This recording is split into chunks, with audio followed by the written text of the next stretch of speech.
Chapter 18, Life in Industrial America. No turn of the century change was more profound than the growing size and influence of America's cities. Having begun its life as an agrarian farm-based republic, the United States in the late 19th century was fully urbanizing now, mostly through unprecedented waves of European immigration. Some came from Canada, Latin America, and China, but many more came from Southern and Eastern Europe. Where old German and Scandinavian immigrants had arrived with enough money to move west, many new immigrants lacked the capital and education to do more than find work in the cities wherever they landed. Their experience mirrored earlier waves of poor Irish immigrants to that extent. By 1890, 87% of Chicago and 80% of New York were comprised of immigrants. Most of these arrivals were rural peoples, and their adjustment to city life was hard. They clumped together in urban neighborhoods and often faced hostility from earlier groups of immigrants. But over time, some immigrant groups used their overwhelming numbers to eventually exert political power in their new American cities. These immigrants arrived with romantic visions of the New World, and despite its hardships, they usually retained that dream of becoming true Americans.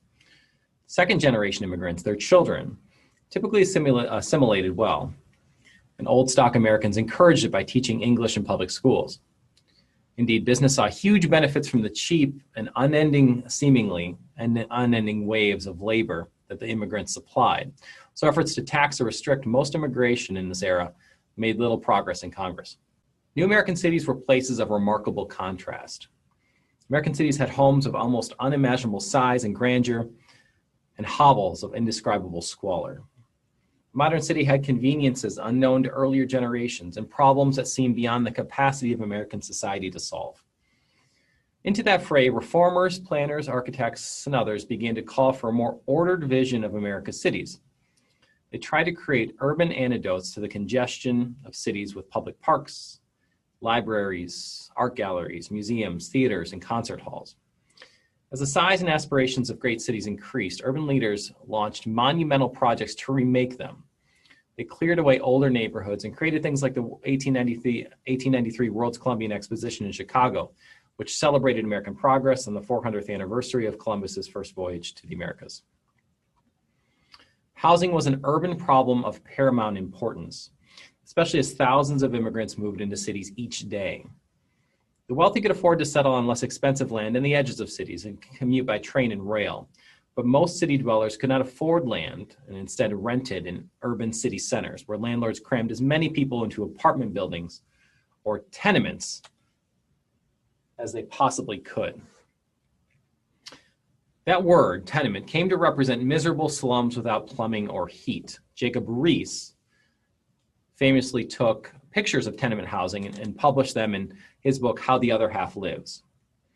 And just a side note, it wasn't just immigrants moving to American cities. Many newly freed Black men and women fled to cities to escape poverty, violence, and oppression in the Jim Crow South. The gospel of wealth held sway despite the desperate conditions of the cities. It was believed widely that the true antidote for the temporary, unequal distribution of wealth was the moral obligation, by choice, of those who had earned their wealth to support private and religious charity. As cities grew and they experimented with subways, cable cars, and steam-powered trains. They built great suspension bridges like the Brooklyn Bridge. They built permanent roads capable of handling mass transit. Cities also grew upward with the first skyscrapers that relied on elevator technology to get people up into the sky. These were stacked on top of new girders and relied on new steel technology. Wood was eventually replaced by steel in more and more city buildings, and the constant and very dangerous threat of urban fire began to abate. Meanwhile, the first sparks of Thomas Edison's experimental electricity-powered incandescent bulb were illuminated. Despite the promise of a coming second industrial revolution, crime, fire, disease, drunkenness, air pollution, and homelessness placed strains on the capacities of metropolitan institutions, on both government and charity groups to respond. For instance, few officials recognize a relationship between improper sewage disposal and water contamination, and cities lacked adequate systems for disposing of human waste well into the 20th century. Even when cities adopted indoor plumbing, the sewage continued to flow into open ditches and streams, polluting water supplies and sickening tens of thousands of people. Despite the seriousness of the environmental costs of industrialization and rapid urbanization, desperate poverty was the biggest scourge of the American city. Poverty and overcrowding bred crime and violence. The murder rate rose rapidly in the 19th century, which reflected increased rogue lynchings in the Jim Crow South, of free blacks in the South, and also the violence of Western boomtowns. But the big cities contributed their share of the increase as well. The American city in this era was a place of strong allure and excitement, but it was also a place of alienating impersonality, and for many, degradation and exploitation. In most respects, the United States in the late 19th century was a society without a modern national government. Presidents were symbolically important, but unable to do much except grant favors. Even a small change, civil service reform, i.e. making jobs merit-based instead of payback for political support, that took the combined efforts of President Hayes, Garfield, and Chester A. Arthur.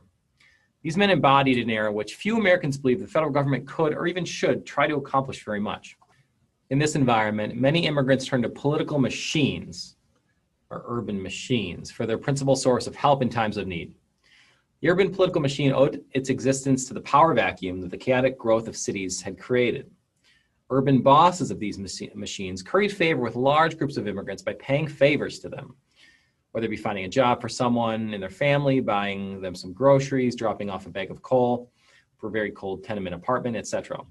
Political machines were also corrupt, money-making organizations that took kickbacks and fixed elections to grow and to hold on to power. So many immigrants saw this as the means of influence and control through corruption.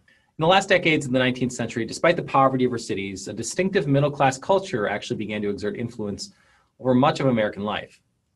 Rising incomes among many classes of Americans created new markets for consumer goods, which were now available to a mass market for the first time as a result of technological innovations. In the 19th century, Americans largely made their own clothing. By the 20th century, almost all Americans were wearing ready-made clothing bought in department stores, maybe on a hand-me-down basis, but that's where it had come from. Much larger numbers of people became concerned with personal style. Tin cans and refrigerated railroad cars made it possible for even lower classes of Americans to enjoy healthier diets and safer food. Chain and department stores and mail-order catalogs marketed a distinctively American line of products to consumers all across the country, notably American women. Laws of incorporation protected corporate shareholders from losses, permitting U.S. companies to raise vast sums of money and to experiment with new technological innovations and to dominate corporate competition. As people's lives became more compartmentalized, with clear distinctions between work and leisure, where the farm had been both home and leisure, many Americans began to search for new recreation and entertainment. Mass entertainment occasionally bridged differences of class, race, gender, but entertainment could also be sharply divided. The rise of organized sports in the United States included the birth of American baseball, which held great appeal to working class families. Football originated in universities and colleges and was generally a sport enjoyed by wealthier Americans.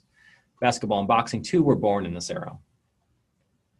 Other forms of entertainment were developed in American cities. Dime novels, ethnic theaters, vaudeville performances coexisted alongside new forms of entertainment like movies. Silent film epics like the infamous The Birth of a Nation and Intolerance introduced serious plots and elaborate productions to filmmaking to audiences across the country, where previously films were sort of a very short curiosity. Someone would come into a theater for 3 minutes and watch a clip. They told stories now. Something unique about American leisure is its publicness. Central Park in New York City attracted the richest and poorest Americans, and moviegoers were entertained both by the plots of the films they sought out and the energy of the audience itself. Perhaps the most striking example of popular public entertainment in this era was that of Coney Island, the famous amusement park in Brooklyn, New York. 90,000 people attended each day during its heyday. And those Americans found it appealing because it represented a break from the typical decorum of the old ways of life that had largely been imported from Europe. Women's skirts flew over their heads as they rode mechanical rides. Serious people were pummeled with water, and strangers were forced to come into physical contact with one another on rides and amusements. The old way, the Victorian way, was sort of falling apart in America. American journalism professionalized during this era, and newspapers began to separate news from opinion. The power of the telegraph brought newspaper printers up-to-the-minute stories. Americans in this era began to buy daily newspapers with updates from all over the world from the prior day, thanks to the telegraph. They also began to use telephones in even greater numbers. One of the strongest impulses in American literature was to recreate urban social reality. American writers like Upton Sinclair, author of The Jungle, drew on the social issues of the city, while American painters from the Ashcan School painted the social realities of the era in stark detail. The widespread acceptance of the theories of Darwin preempted the acceptance of theories of human evolution. Initially reluctant, scientists, educators, and theologians had converted most members of the educated class by the 20th century. A deep schism between the new cosmopolitan culture of the city and the more traditional provincial culture of rural America drew sharply up in response. Thus, the late 19th century saw the rise of a liberal Protestantism within Christianity and the beginning of an organized Protestant fundamentalism. Science was quick to adopt Darwin's theories and applied them to they applied them to the craft. The scientific method was more rigorously adhered to, and social scientists began to apply the scientific method to their study of history and society. Frederick Jackson Turner and Charles Beard, who I've already mentioned, argued that the economic factors, more than spiritual ideals, had perhaps been the governing force in historical development. And anthropologists began to look more carefully at Native American cultures, entertaining for the first time the theory that Indians might possess a coherent culture of norms and values worthy of merit and preservation. In medicine, practitioners began to separate symptoms from diseases. They also began to understand the importance of infection and spreading disease, germ theory.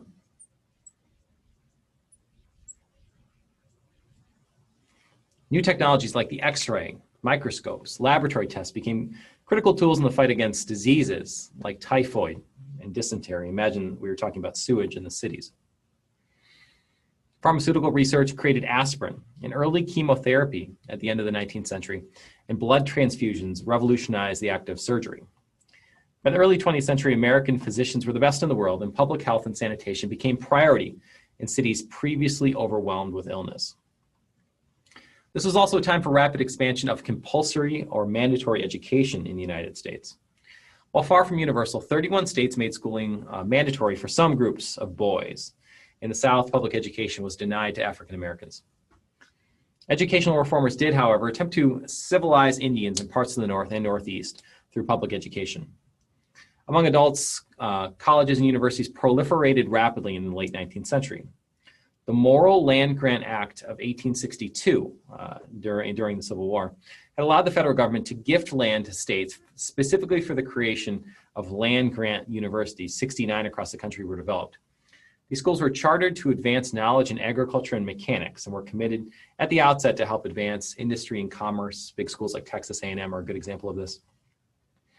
Private schools like Harvard and Yale benefited from millions of dollars from business and financial titans such as Rockefeller and Carnegie. Women's colleges, and I put this as a technology, not an idea. They became an important part of a phenomenon in the history of modern women, the emergence of distinctive women's communities outside the family structure. This is why it's a technology. Nothing like sororities had ever existed before. And while many female college graduates ultimately married, they married later, and many devoted themselves to their careers after college. The growth of female higher education became a liberating experience, persuading them that they could have roles other than that of the wife and mother. Concerned about the effects of city life and the steady feminization of the public sphere, some groups of Christians turned to believe that young men ought to evolve as civilization evolved, advancing from primitive nature dwelling to modern industrial enlightenment. Muscular Christianity, though, was about even more than building strong bodies and minds at new summer camps and through competitive sport. Many advocates also ardently championed Western imperialism, cheering on attempts to civilize non-Western peoples abroad. Gilded Age men of this era were encouraged to embrace new, robust, cosmopolitan vision of masculinity that connected intimately with the rising tides of nationalism, militarism, and imperialism now spilling across the nation's politics.